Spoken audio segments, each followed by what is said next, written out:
હું જુનાગઢના સુજ્ઞ મતદાતાઓનો ખૂબ હૃદયપૂર્વક આભાર માનું છું। આજે અમે જુનાગઢ ખાતે કોંગ્રેસ પક્ષના ઉમેદવારોના સમર્થનમાં રાખેલી જાહેર સભામાં ખૂબ વિશાળ સંખ્યામાં જુનાગઢના તમામ સજ્જનો સન્નારીઓ યુવા સાથીઓ ઉપસ્થિત રહ્યા। લોકશાહીમાં પવિત્રતા ચૂંટણી સમયે હોવી જોઈએ। મતદાતાનો અધિકાર છે કે પોતાનો પ્રતિનિધિ એને ચૂંટવાનો હોય છે। આ ભારતીય જનતા પાર્ટીએ સારા કામોની જગ્યાએ કારનામાઓ કર્યા છે। એમને ડર છે કે ભાઈ પક્ષપાત વગર તટસ્થ ચૂંટણી થાય તો મતદાતાઓ એમને હરાવી દેશે અને એટલે ચૂંટણીની પવિત્રતાને કલંકિત કરવાનું કામ ભારતીય જનતા પાર્ટીએ તમામ જગ્યાએ કર્યું। હું સલામ કરીશ મારા કોંગ્રેસના અડીખમ ઉમેદવારો, નેતાઓ અને કાર્યકર્તાઓને કે ભારતીય જનતા પાર્ટીના નાણાંના કોથળા, તંત્રની ધોષ અને દબાણ, ગુંડાઓ દ્વારા ધાક ધમકીઓ અને ભાજપ દ્વારાની લાલચ, આ બધાની વચ્ચે પણ ગુજરાતમાં અમારા ઉમેદવારો લડે છે। કેટલીક જગ્યાએ ભારતીય જનતા પાર્ટીએ ચૂંટણીની પ્રક્રિયાને અપવિત્ર કરીને નાણાંના કોથળા અને ધાક ધમકીઓથી ઉમેદવારોને ખેંચવીને મતદાતાઓનો મતાધિકાર છીનવી લીધો છે।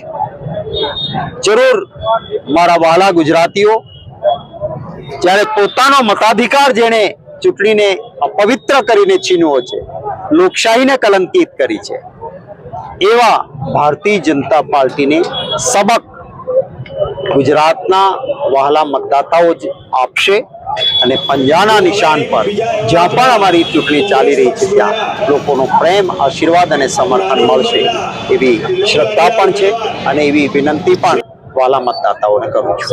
હાર્દિક અપીલ કરું છું અને ખાખી વર્તીને અને વહીવટી સાથે જોડાયેલા અધિકારી કર્મચારીઓને પણ કહેવા માંગીએ છીએ કે ભાજપને ચાપલુસી કરવામાં અથવા એના એજન્ટ બનીને કામ કરવાની જો એટલી બધી તમને તાલાવેલી હોય તો વર્દી છોડીને રાજીનામું આપીને તત્તર ભાજપમાં જોડાઈને ચૂંટણી લડવા આવો, અમને વાંધો નથી, પણ ભાજપની સાથે કામ કરીને તમારે રેડો પાડવી હોય તો બીજા ઘણા બધા સ્થળો છે રેડો પાડવા માટે, ત્યાં રેડ પાડો, કોણ તમને રોકે છે?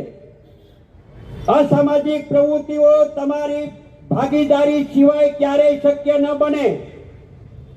ગુંડાગીરી તમારી ભાગીદારી સિવાય બેફામ ક્યારેય બની ન શકે। તમે જુનાગઢને કઈ દિશામાં લઈ જવા માંગો છો?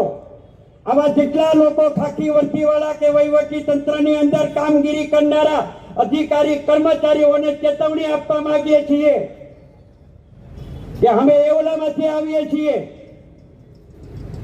મહેરબાની કરીને વારા ફરતી વારો અને બે પછી ગારો, આટલું યાદ રાખજો। સમય બધાનો આવે। કેટલાય લોકો ભૂતકાળમાં જેલમાં ગયા છે, પટ્ટા ઉતરતા વાર ન લાગે, આટલું યાદ રાખજો અને એને ધ્યાનમાં રાખીને કામ કરજો। 16મી તારીખ ચૂંટણી પૂરી થાય ત્યાં સુધી અને ચૂંટણી અધિકારીની સાથે કલેક્ટર પાસે અને રિટર્નિંગ ઓફિસર પાસે અમે અપેક્ષા રાખીએ ચૂંટણી શાંતિપૂર્ણ પૂર્ણ થાય, ભયમુક્ત રીતે લોકો મતદાન કરી શકે, કોઈ પણ જાતનો ભય ફેલાયા વિના નગરજનો પોતાના મતનો અધિકારનો ઉપયોગ કરે એવી તટસ્થ અને ન્યાયિક ચૂંટણી પૂર્ણ સંપન્ન કરે એવું વહીવટી તંત્રને પણ હું અપીલ કરું છું।